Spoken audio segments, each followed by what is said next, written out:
So, folks, we're back for another edition of Percussion Discussion Shop Talk, and this time joined by one of the co-owners of probably my most local shop. I'm in North Wales. It's Craig Buckley from Nicko's Drum One. How you doing, Craig?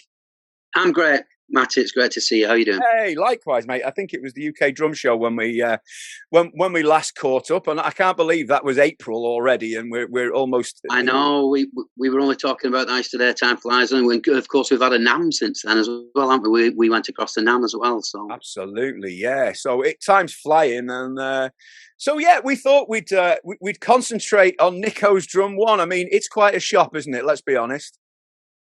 Yeah, it's. I mean, we've been there for. I think it was the 1st of November 17 we opened, and obviously, you know, we've all got to write off 20 and 21 to a large extent. So we've been there 5 years and sort of trading properly for probably just over 3. Yeah. Yeah, it was Manchester Drum Centre before that. We didn't start a new business. We bought a business that had been in existence since 1986, I think it was. Yeah. Rob Pearson at Manchester Drum Centre. And Rob moved to the site that we're on now, just behind the Trafford Centre in Stretford in 2015. Yeah. I've been shopping with Rob since, I think, 91. I bought absolutely everything from him, or pretty much everything from him. This cymbal behind this ride cymbal came from Rob, actually. Did it really? Yeah. I bet it was expensive if he sold it. Oh, yeah, terrible. Well, no, we sort of had a chat probably around about 16, whatever. We started talking, and I just said, look, you know, if you ever decide that you've had enough, because Rob had a beautiful villa over in Spain. Yeah, he was spending more and more time there, and I just said, look, if you ever decide to call it a day, you know, I'd be interested in talking about taking it over. I don't want to lose, you know, the only drum shop for miles around, you know, if we lost it. So anyway, in summer of 17, he called me. I went in, and he said, look, I'm going to retire. I'll give you first shout, you know. So we took a look at it, and we, you know, I decided I was going to have it. And then Nicko, when Nicko's on tour, he rings me quite often, you know, and it was just a catch-up call, really. And he said, what are you up to? And I said, I bought a drum shop. He said, you bought a drum shop? Which drum shop? You know, and I said, well, I said, it's Manchester Drum Shop. You know, it's what Sam's place, because obviously Sam McGoran's been the manager there for 20 odd years, you know, and Nicko knows Sam. And I said, yeah, that one. And we started to have a conversation, and Nicko, you know, started to say, we could do this, and you know, we could do that, and we can do that. And then he said, hang on a minute. He said, listen to me saying we all the time. I said, no. I said, that's absolutely fine. I said, if you want in, you're in. We'll do it together, you know. And that was that, really. We decided that we would do it together, you know. So and it's brilliant. It's great fun, but you know, I tend to look after the sort of admin and the financial side, and obviously we have Sam as the general manager, and we have Phil as the retail manager. We've got Josh as well in the weekend. So yeah, it's been fantastic. It's been very interesting. It's tough, but it's been it's great fun. We have a lot of fun, you know. Yeah, and I have to say, your staff are second to none. They really are. You know, they've got the knowledge, but not only the knowledge, they're nice with it. You know, it's quite a relaxed atmosphere in there, isn't it? Nothing's rushed. It's, you know, it's pretty chill. We don't work to we don't put targets on them. They actually don't have targets, you know, because I think that's what can affect interaction with customers if you've got salespeople that are chasing targets, you know. So we don't do that, you know. It's just it is what it is, you know. We have good weeks, we have bad weeks, we have very good weeks, and we have terrible weeks, and that's retail, you know. And I think when you get to specialist retail, it's very uppy down, you know. I'm not just talking about music. And if you talk to anybody that's in specialist retail, you know, you have peaks and troughs, you know, and it's almost like constant, you know. Yeah. But, you know, you do. I know you look after your customers well. I was privileged, you know, very lucky to be invited along to the launch of the new BDC, area, I guess you'd call it. There's probably an official title. And, you know, I'm guessing there was 80 to 100 people there. and the spread and the night that was put on was second to none. It really was. You know, what a fabulous thing to do for your customers. You know. Yeah, the worst thing about that, unfortunately, was that Nicko couldn't make it. Nicko was due to come, if you remember, and I do. I was with Nicko the day before, and he tested for positive for COVID while we were together at this. We were at the same place. I tested negative. He tested positive, and obviously straight away, you know, went into hibernation and couldn't come, and joined us by video link, if you remember. That was a last minute thing. A lot of drummers trying to indulge in technicality. That was fabulous. Yeah, but we got him up there, you know, and it was a shame because he wasn't feeling great, and he was, you know, you could tell it was getting old of him, you know. But thankfully he was okay. But that was the only thing that was missing. Yeah, it was a great night. It's the second time we've done it. We did it. We had kind of an official opening where Nicko came along, and then we did this one, which was to sort of officially open the dedicated BDC area, you know. So yeah, it was a good night. We enjoyed it. It was Lots of trooper beer. Yeah, too much trooper beer was drunk. It was great, and great to see some fabulous drummers there. You know, lots of the names and faces you recognise. It was a fantastic night, and so yeah, I'm glad you enjoyed it. Thanks for inviting me. I appreciate it. You're very welcome. You'll always be on the list whenever we're doing anything, Matty. You know. Well, it's very kind. I mean, the great thing is, obviously, you know, Nicko's a wonderful guy. You'll hear his contribution a little bit later on to what he says about the shop. But you know, to have a name such as Nicko's involved is a pretty unique thing anyway, isn't it? And and it's not just a name. He's there from, you know, when he's available, he's there, isn't he? Oh, when he's in the UK, yeah, and he you know, we had a great you know, he's got his own name on the till. He can log into the till, which we have to use his real name, and so no, he logs onto the till and he serves in the store. It's fabulous to watch. Actually, it's brilliant to watch him, you know, talking to customers and kind of actively selling. You know, he's the thing about Nicko is he's you know, he's not just interested in the drumming. He's very interested in the drums, and always has been. He's technically incredibly adept about how drums are made, and you know, the different woods and how, you know, different things make the drums sound or react differently. He's very, very knowledgeable. It's incredible, really, you know. But he's been a pro for a long, long time. But you don't always see that. You know, it's unusual to see a drummer that's so immersed in it. You know, he's very good. He's very knowledgeable. Yeah, very good. I mean, well, of course, we worked at Premier together with the. We were working on designs and R&D with Keith at Premier, the three of us. So, you know, that was when I first experienced that. He's very, very, very, very good technically. You know, while we're talking of that, let's talk. I mean, some people may not know you were heavily involved at Premier for a long time. Can you tell us a little bit about that, Craig?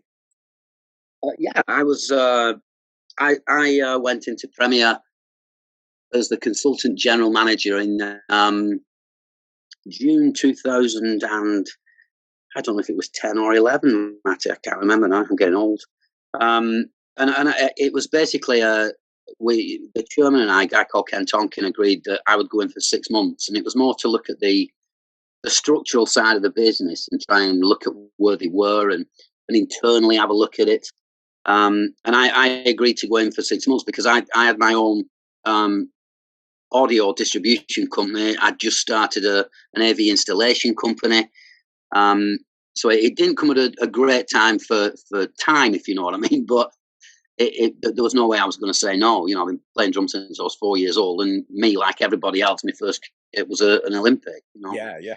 So I went in primarily to do that, and then the idea was that I would do 6 months, and then they would, you know, in the meantime, be looking for a full-time general manager, because I think I did 2, maybe 3 days a week. I drove to Leicester from Lancashire, so I used to leave at 5 in the morning, get there for 8, stay up, come back a day or 2 days later and work in the office there.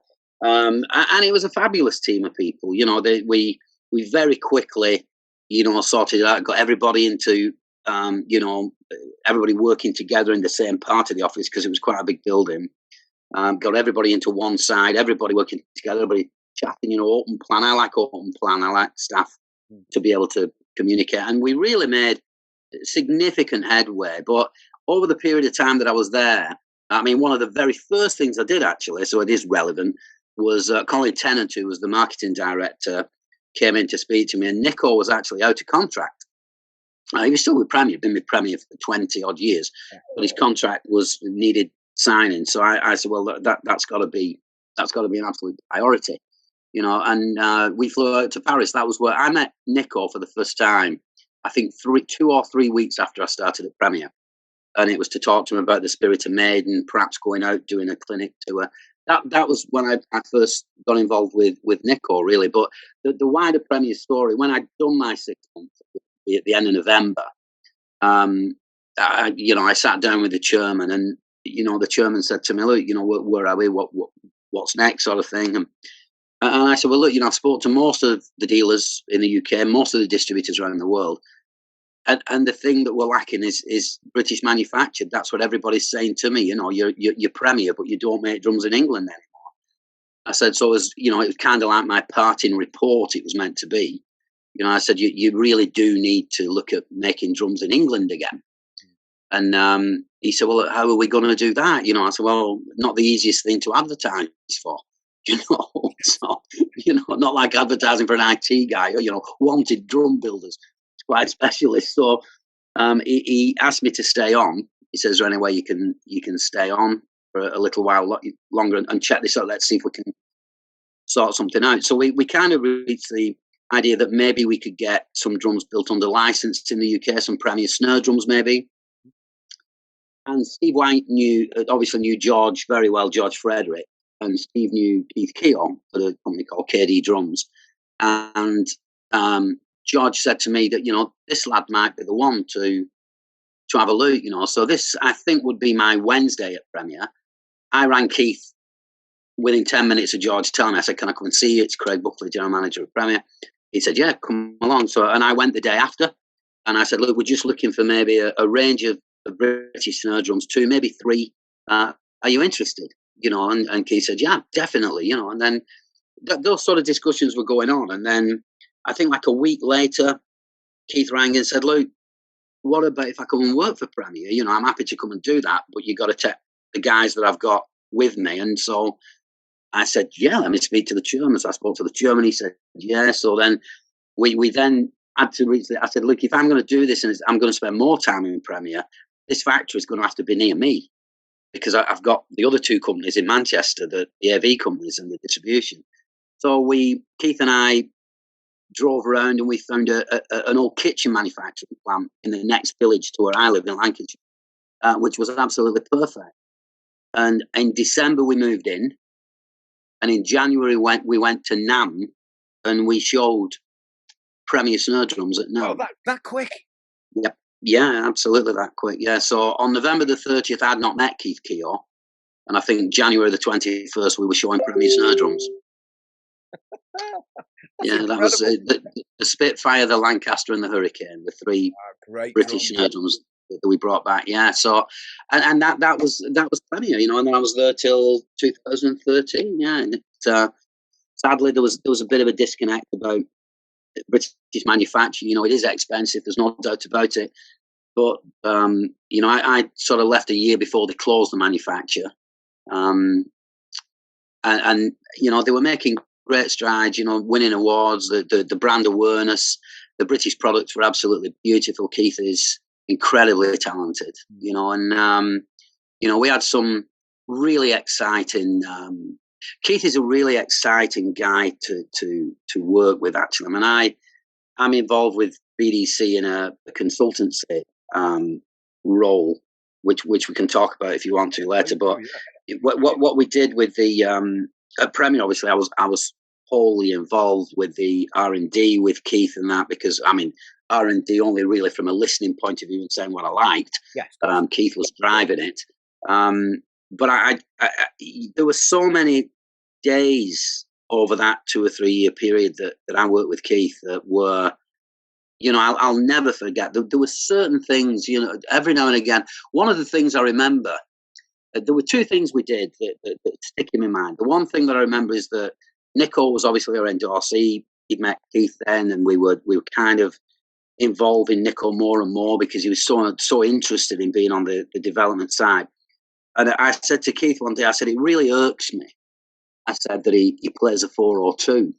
You know, I said, I get it. It's a classic sound. I said, but I'd love him to play all Premier, you know, but we didn't have the ability in the UK to make a steel snare drum. So I said to Keith, I said, Luke, you know, your mission sort of, should you choose to accept it, I said, is to build a snare drum out of wood that has that kind of metallic sound, you know. And he built the snare drum out of sycamore. And the drum, we released the drum, it's called Nicko Sicko.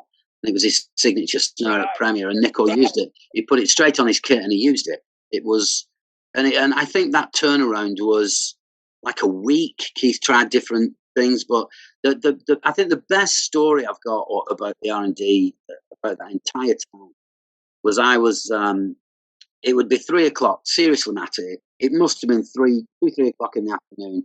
I was in the office at the factory. Keith was in the workshop. He came through and we used to have a cup of tea at sort of 3 o'clock. And I said to him, I said, I want a rock, an absolute one-trick pony rock snare drum. I said, I'm not bothered about flexibility. I just want a heads down rock snare drum, you know. And he said, all right, you know. I said, well, yeah, I can look into that. And the day after, I was in Manchester. I was back at the distribution company in Salt, Ardley Salt in Manchester. And I used to call at the factory on my way home. And I called in the factory, and Keith said, oh, I'm glad you're here. He said, it's on your desk. And the drum was there. It was, and we never changed it. That drum became what we call the Extreme HR.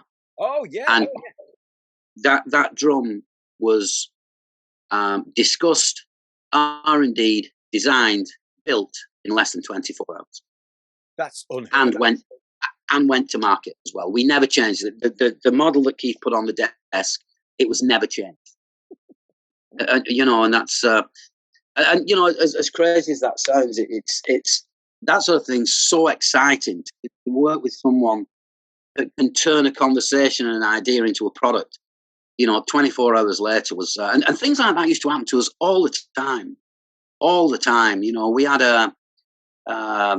I remember we did I hope I'm not wasting your time using too much time, but this is a great story. Never. This is a great story about the Premier thing. And we decided that we were going to make this drum called an Aces High. And it was going to be, and it was for Nicko, it was under the Iron Maiden licensing deal. And we went to Iron Maiden and said, you know, can we make 100 snare drums that are special edition? And we got permission to do it. So we researched it and we wanted it to have the camouflage from the fuselage of the plane. We checked out, it was the Squadron 66 or something. I think we found it. And the ensign, whatever you call it, was LZ. So that's why it's got LZ on the side. So that was 66. Okay. And then the third 6, or 666, was that they flew Supermarine 6 Spitfires, we were told. But it was the whole thing, and the inside of the shell was going to be blue, like sky. The outside was the fuselage, and the sort of the level of marquetry work that he was going to require, because it was all going to have to be separate pieces cut. And Keith had never done marquetry, and I said, well, how are we going to do this? You know, and I said, you know what? I said, this is just the kind of thing that there'll be some champion of. There'll be some crafty champion of this in the UK. This is, you know, you see them at these, the craft fairs and that they do these beautiful. And we went online and we found the guy that I think was the world champion, a guy called Quentin. He lived in Stoke. And we rang him and we said, look, is there any chance you could come up and show us how to do this? You know? And the guy was brilliant. He said, yeah, I'd love to, you know. And he came up and he brought this little thing that, this machinery that he used. And he taught Keith to do this marquetry stuff, you know. And they were beautiful drums. They were. We sold. We had 100 to sell, and we launched them at NAMM. I think these would have been launched in NAMM 2012. And our sales director at the time was Mike Bufton, and he sold all 100 of them by the second day. Wow! They'd all gone. Yeah, they were beautiful, beautiful drums. Yeah, but that was another great was another great week or two at Premier with this crazy stuff. You know, it was a real ideas factory. It was incredible. You know, sometimes you were frightened of having a discussion. You know, so it's like the dream team, that, isn't it? You with Keith. I mean, everybody knows Keith's pedigree. I mean, it's even more so now at BDC. You know, the guy is a genius, isn't he? Let's not beat about the bush. He's a genius. Yeah, he is. You know, he's a very good, very dear, and very valued friend of mine. So I'm not going to say too many nice things about him. He gets enough, you know. But no, he's very, very talented. He's a great, great person to work with. His knowledge, his dedication. He can look at a piece of wood and have an idea of how it's going to sound. You can describe the sound you want to keep, and he can think of the wood that'll give it you. You know, it's great. You know, my involvement at BDC is not like my involvement at Premier. When Keith came to speak to me about BDC, it was because BDC were growing, and they were still very manufacturing factory sort of led. And obviously, as you grow and you need, you know, those degrees of corporate governance, health and safety, staff welfare, you know, appraisals, all that kind of thing, finance. So Keith asked me if I would go in and help with that. So that's really what I do. I don't, you know, he's very kind. He includes me, and he'll come and say, "What do you think about this?" But I'm not. It's not the same kind of thing that we had at Premier, you know, because I have a job to do at BDC, and I only do it 2, maybe 3 days a week as required. You know, that it's more administrational, operational, you know, stuff like that. But you know, you say that, but it's still as vital as the other part. You can't have one without the other, can you? No. That's not what I'm saying. I'm just trying to, you know, it was kind of the relationship that me and Keith have on a personal level is exactly the same. Yeah. But on a working level, he's very, very kind. He, you know, when he's working on anything, he'll say, "Come and have a look at this." And that. But I've kind of got a different thing going on. I'm upstairs, he's downstairs. Yeah. We did try it in an office where we were both downstairs, and neither of us had anything done. So we have to separate. But I mean, because we just spent all day talking about drums, you know. So. But the progress that they've made is obvious, because anybody that was at the UK Drum Show would have seen that incredible British Drum Company stand, which was, I can only describe it as vast. It was nothing else like it, was there? You know? Yeah, it was huge, but it's but again, an indication of how far the company's progressed, you know, and the drums too, you know, and they're getting better all the time. You know, there is stuff that Keith's working on. Keith never stops the R&D. It never stops. It's all the time. You know, it's a very, very exciting company to be around. You know, and we should be very proud, you know, that we've got such a developing, growing British drum manufacturer again, you know, because we've not had one for a while, you know. Well, it was an expensive. Not that's trading all over the world, you know, and there's more and more countries are taking British company drums. It's definitely, it's not a boutique company, is it? You know, maybe it was no, beginning, but not anymore. It's no, not at all. Yeah, and Keith never set BDC up to be a boutique company. This was what he was aiming for. You know, they're following a path that absolutely him and Al, and obviously the other shareholders, there's Ian, there's Pete, there's Stu, who heads the marching division as well, and there's Nicko too. You know, they've got a very clear vision of where they want the company to go, and the company will be product led, which is good. I like that.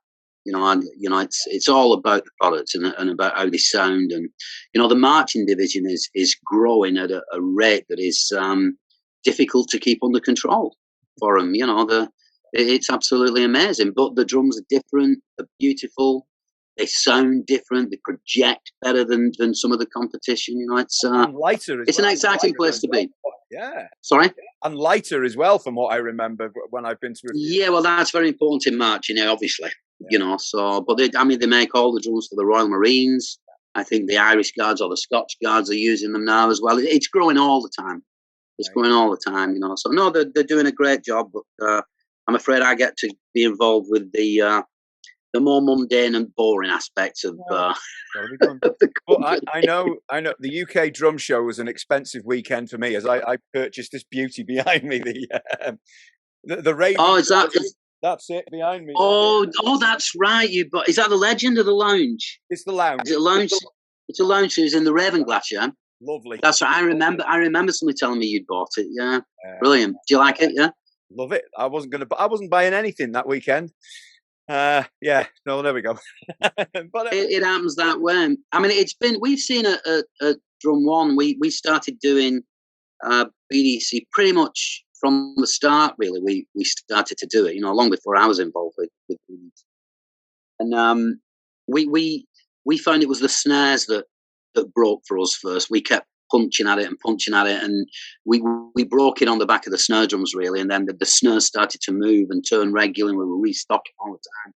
And then some of the kits just, pardon the pun, the kits just kicked in, and we sold quite a lot. I mean, it's an obvious partnership, really, isn't it? Because you're so close to each other. I mean, how far is Stockport from where you are? Probably 20 minutes. 20 minutes, yeah. 20 minutes from the function, yeah. I mean, but we still, our arrangement with BDC is exactly the same as all the other dealers in the country. We buy from the distributor. Yeah, we don't have any. The Drum One and BDC don't have any direct trading relations. No. But I mean, because that one was there. I mean, from the open day evening that you had, I mean, there's so much amazing stuff in there. There's an awful lot of stock. Cymbals, everything, a lot of electric kits. It's literally, there's everything you want there, isn't there? Yeah, you've got to, you dip your toe in the water, you try, you try a line that you think will do really well, and it's really slow, and sometimes you've got to make a decision. Do you keep it, you let it go, and then you have other lines that that you think, I'm not sure about that, and they fly out, and it's very, very difficult to do. At the moment, we're having a great time with Ludwig.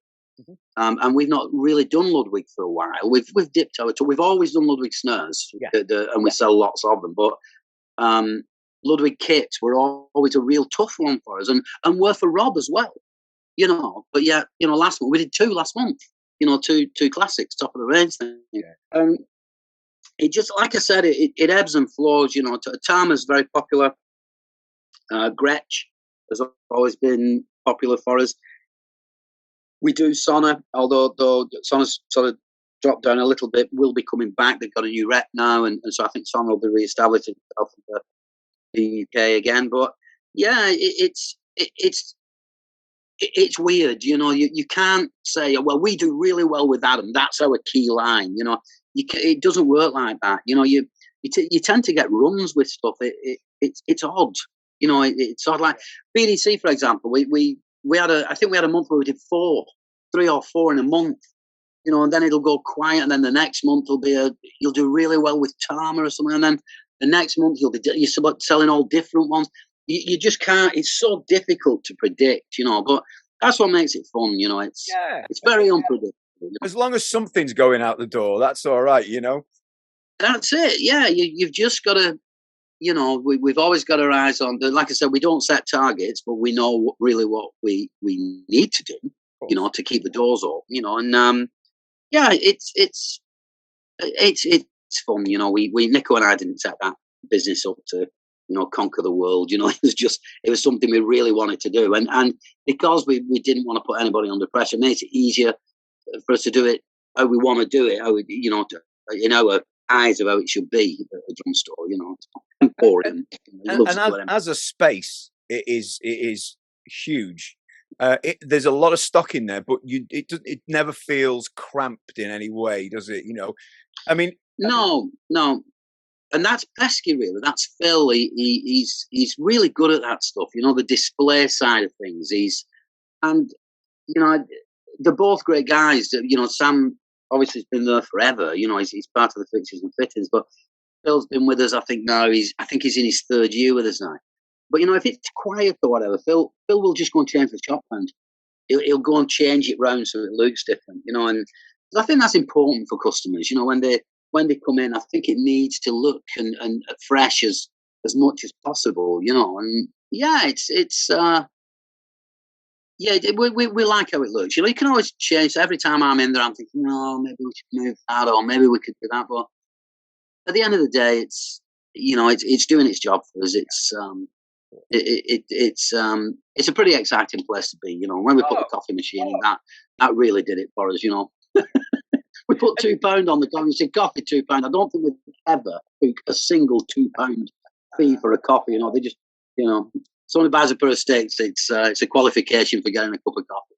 But you know, but that helps a lot. You know, if there's somebody watching or listening, if they're listening on the podcast, who perhaps has never been in, who's kind of maybe a little too far to wander in, you know, if you're passing, go in, because obviously there's not just all the amazing drums that you can buy, but there's always one of Nicko's kits on display, isn't it? And we're not talking a copy. Yeah. It's one of the kits that was used on a Maiden tour, isn't it? I don't know. I know they change occasionally. So, yeah. Well, we had the Grey Sonner in from somewhere on tour, which would be the original '80s tour, and the kit we've got at the moment is the Egyptian theme one, which was somewhere back in time. I think that tour was, which was about 2010, 11. Yeah, it's the Egyptian one that we've got in at the minute. But yeah, it will be. That's done a while. We keep we keep saying we're going to change it. We'll flop it over, and then people ring or whatever. You know, I mean, we've had people from Brazil coming over to look at that. You know, and there was a guy. I remember I was in the store one day. It was a Wednesday. It was before we had Sam. Before we had Phil, and I used to cover Sam's day off on a Wednesday. And this guy came in, and he was a lovely guy. You know, he's looking around and asking questions. He says, "Is it okay if I have a picture too behind the kit?" I said, "Yeah, of course." I said, "Give us your phone," you know. So he got behind the kit, and they all have to do the Nicko thing where he stands like that behind it, you know. And I said, "Where are you from?" And he said, "Oh, I'm from Iceland." I think it was Iceland. It was either Iceland or Finland. I can't remember. And I said, "All right." I said, "Are you in town for business?" And he said, no, not for business. And United were playing that night. And you know, I thought, because United do attract fans from everyone. We're very close to Old Trafford. I said, "So you're here for the game?" And he just looked at me like, he said, I'm here to be here. Wow. And I said, right. He said, "I flew in this morning." He said, "I'm flying out tonight." And he flew to the UK just to come and look at the shop, you know, and see the kit and everything else. So yeah, we do get we get lots of visitors from, you know, further afield, certainly in the UK, but like I say, occasionally from abroad. And the merchandise, I mean, I think Sam told me the other day, I think we're up to something like 32 countries we've put merchandise into now, the T-shirts and stuff, you know. Well, it's a great reason to go. You know, you might not be in the market, but you know, but while you're in there, you have a look around. If you buy a couple of T-shirts, some sticks, but a great photo opportunity, isn't it, for anybody who's listening who's not been in? Just go in and have a look. It's amazing to see it up close. Yeah, we are going to change it though. I'm telling everybody now, it's changing. I've been staring at the same one for too long, so he's still got all the drum sets that he's ever had. He's never got rid of any, so except ones that he's donated to charity. But usually there's two of them, and when he donates to charity, he donates the A rig that he's played and keeps the B rig that he didn't, if you know what I mean. Yeah. So, but yeah, they so many times that we've got in the minutes the A rig. There was only one of the Grey Sonners. So I don't know. We'll have a look. There's some pretty interesting stuff that can go on. So it's it's interesting. People seem to love that. You know, it's we should put 3 in and turn it into a museum. The problem is they're so big. That's the problem, you know. I mean, the damn things sit on a 10x8 platform. It's you know, they're huge. But you know, like I said, even with that, it doesn't feel cramped. It doesn't at all. No, because Rob, when he opened the store, he put that great sort of triangular stage in the corner, and it just so happens that it's absolutely the perfect size for Nicko's kit. And you know, because Charlie sets it up, his drum tech comes up and sets it up so it's exactly right. But yeah, it's just the right size for it. Yeah, it's definitely a talking point. You know, I mean, literally, we must be hundreds and hundreds of people have been in to have the. You know, there must be hundreds of pictures out there of people stood. Well, I saw. We don't put a snare on. We take the snare off so nobody can play it. You know, otherwise we never get off. You know, it'd just be bedlam in there. You know. Well, I did see a lovely video of Glenn Sobel playing it. Actually, I'm sure Phil put a snare on for him, and that was great. Yeah, Glenn was in town with Alice Cooper, wasn't he? Yeah, he was. Yeah, and the Cult were supporting them. the John Tempesta. So John Tempesta was in with him. I think they came in together. Yeah. We get quite a few visitors actually. We had the drummer from Depeche Mode was in one day. We get quite a few. Yeah, we get quite a few if they're in town. You know, whether they're playing the Arena or the Apollo or the Academies. They drop in, and sometimes we get entire bands come in. You know, so yeah, it's people know where it is. People know who Nicko is, and they come and have a look. You know, so yeah. But his kit is definitely a talking point. Yeah. Honestly, the shop's a credit to you both. It really is, and you know. Thank you, and to Phil and Sam, they do it really. 100%. Yeah. And it's not just the stuff that you sell and what have you, but some of the events you put on, clinics, and some of the audience with. I saw the one with Ian Pace with Nicko, and that was phenomenal. It really was. Yeah, that's something we're going to build on. I mean, to be honest with you, we call that Drum One plus one. Nicko being the drum one and the plus one being the guest, and we trialed it with Ian. Nicko and I were out with Kelly Peisty, actually, in Manchester. We were talking about the idea, and it was Kelly that suggested Ian, because Ian's like UK based. We were going out on a limb, you know, because we didn't quite know what would happen. We knew we couldn't do an in store. It would have been too big of an event for that, so we had to take a risk, and we booked the Park Hall in Warrington, which is about 1,000 seats, I think. And we sold 900 tickets. Yeah, it was a great event, and Nicko was nervous. You know, we were all nervous because we'd never done it before. But Nicko was great. He just fell straight into it, you know. But the thing that we were a bit nervous about was we deliberately, when Nicko and I sort of put the idea together, it deliberately was not going to be a big drummy event. We didn't want to exclude non-drummers. Sure. We wanted to be discussions about drums and career and things like that, but we didn't want the night to be dominated by playing, you know. So yeah, it went really well, and we decided that we would do another. We had another one booked that had to be cancelled the night before. We didn't cancel the event the night before. Sorry, we never got the event going because there was the guy that was going to come and play ended up having something the night before, and we couldn't move his pit in time. So I'm not going to tell you who it is, because we're going to keep the surprise, because I think it's still going to happen.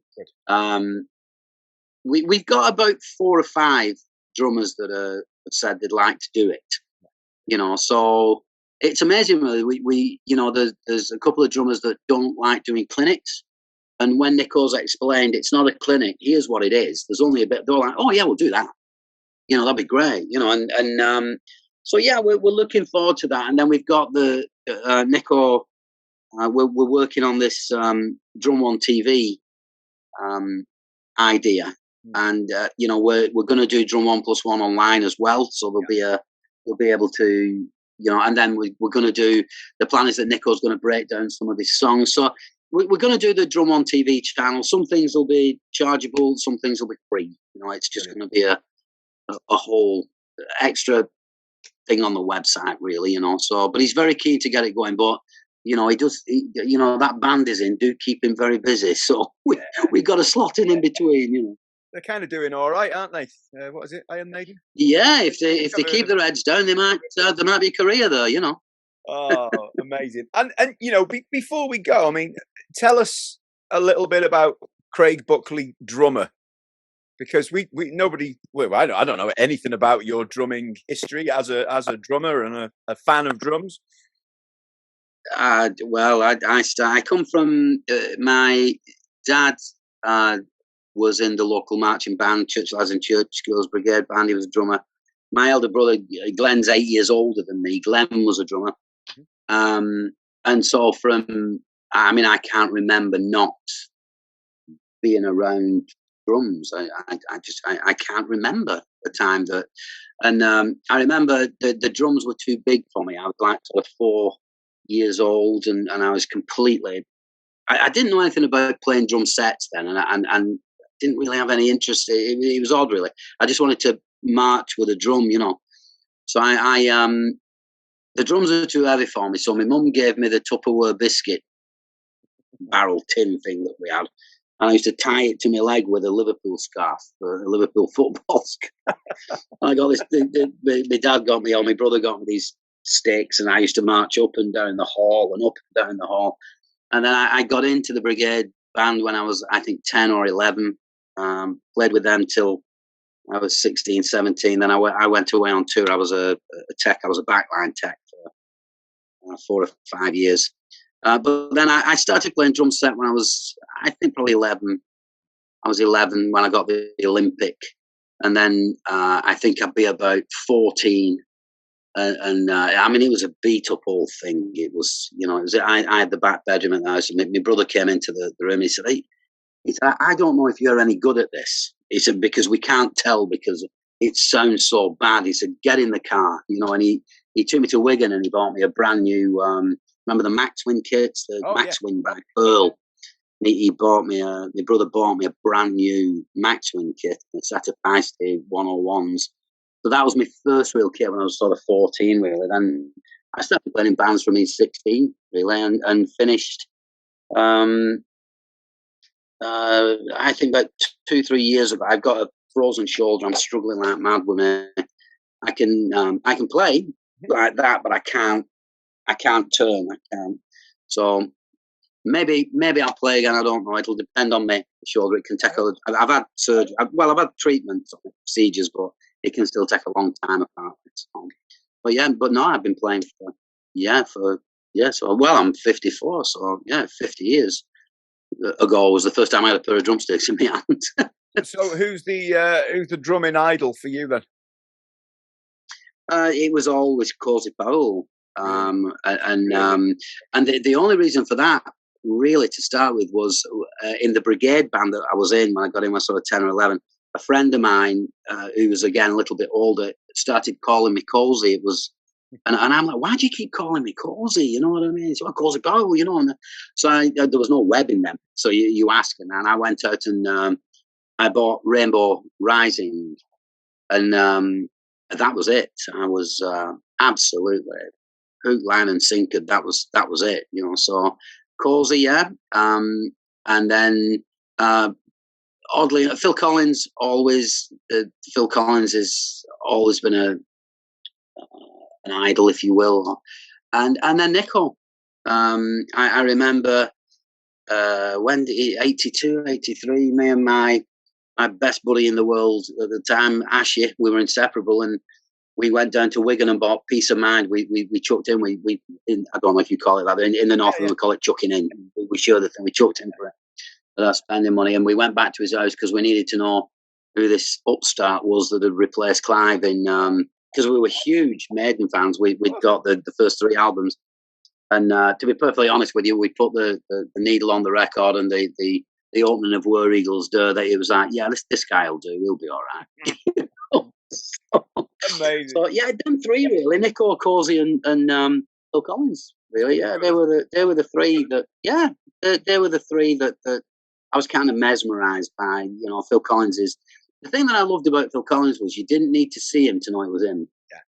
The sound he had, that signature sound. You didn't need to, because he was so busy. I can always remember a track. Me and my friend were out, and there was a Howard Jones track came on the radio called "No One Is to Blame," and the drums came in halfway through, and I said to my mate, "I said that's Phil Collins." And Howard Jones, he just wouldn't put the 2 together, and it was Phil Collins, So, the Tears for Fears, Woman in Change, you didn't need to know that it was him. When he came in, you knew that was Phil Collins, and that's and it's not just the sound of the drums; it was his style as well. He has that way of filling, doesn't he? That's very unique, high to low, without anything in between. Nicko as well, really, doesn't he? Yeah, absolutely, yeah. But I was always mesmerised by Nicko's bass drum technique. That was what I used to like about Nicko. Phil Collins is Phil's, Nicko's right foot, and Cozy Powell's power. Really, I was lucky enough to meet Cozy Powell a few times. I met him. I was working in Amazon Studios in Liverpool, and him and Tony Iommi were in mixing down, I think, Headless Cross. So that would be about 88, 89. I think I went outside to go to the toilet, and I saw Cozy Powell walking. I nearly fainted. but he was such a nice guy. He had a lot of time for me. You know, we had a game of pool in the studio and a cup of tea, and he was a great guy actually. He was, but I got to go out to a couple of shows. I went out to rehearsal on I don't know if it was Edler's Cross or the next one. I went out to rehearsal at Wolverhampton Civic Hall and got to see the kit. It was when he just got that beautiful gold kit that Yamaha had built him. And to watch Posey up close was he was a phenomenon. To have that much control with that much power is I don't think I've ever seen anybody. You know, there's drummers that'll have different or better technique. Because I mean, his drumsticks were. I'm sure you've seen them, Matt. Them huge sticks, and he used to play orthodox, didn't he? You know, at times. You know, I remember being there one day and having the saying. I said, Jonathan, I can't even hold it like that. You know, because when I'm the marching band, I always played orthodox. You know, and I said I can't even hold the stick that way. You know, so I was always an admirer of the control with the power and some of the intricate. He was a great drummer, Cozy Powell. He was. I think if you search out over his catalogue, back catalogue, some of the stuff he did, he was pigeonholed a bit for understandable reasons, considering all the rock bands he played in. But he was more than that, you know. But yeah, Cozy's Power. Phil Collins is Phil's. I love how he you know doesn't necessarily run all down the drums to get from the top to the bottom in shortcuts. I love that stuff. And Nicko's right foot, yeah, it was from the moment I heard Peace of Mind, I was mesmerised with his right foot. You know, it's yeah. So those were the three, really, yeah. So when I got to meet him and work with him was quite surreal, you know, and then have a business with him as well. It's yeah, quite odd, yeah. It's incredible, you know. If you'd have told your 15-year-old self that, you know, this guy playing on Peace of Mind, I'm going to be in business with him in 30 years, 40 years, whatever. You know, imagine that. Yeah, well, yeah, 82, 62, 72, 68.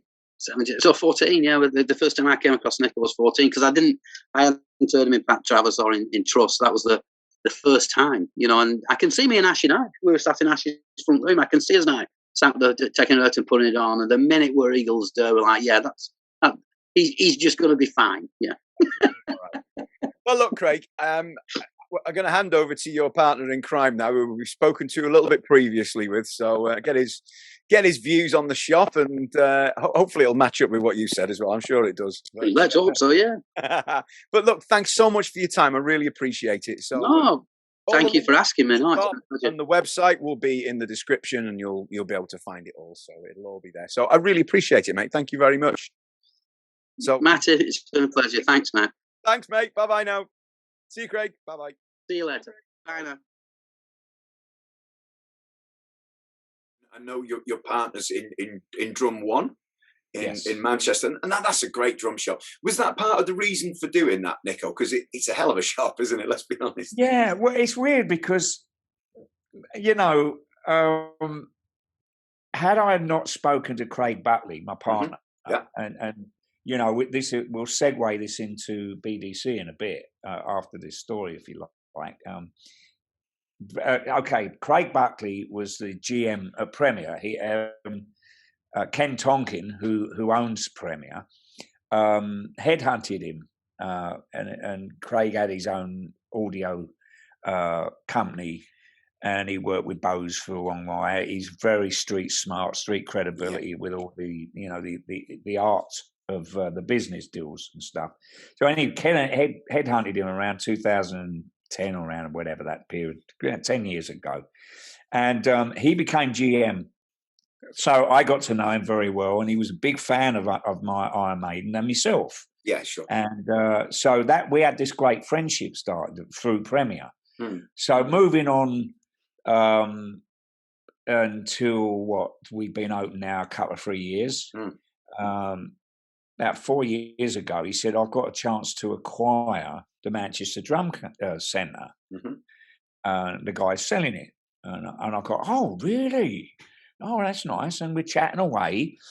And it through the conversation, he was telling me how much equipment was, you got with the deal, and how much business turnover and this, that, and the other. Kind of went over my head a little bit. I'm going, yeah, okay.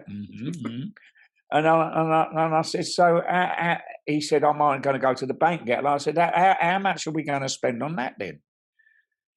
And he went, and it was purely really a trip of the tongue, if you like. Yeah, sure. Because, as we were in business with Premier and Keith, and we were always coming up with ideas, it was, what are we going to do? How do we want to deal with this? How were we going to approach that? How we would have this partnership. And in fact, with Keith Keogh, we were like the Three Musketeers, without the silly hats. Anyway, so he said, oh, do you want in on this then? And I said, ooh.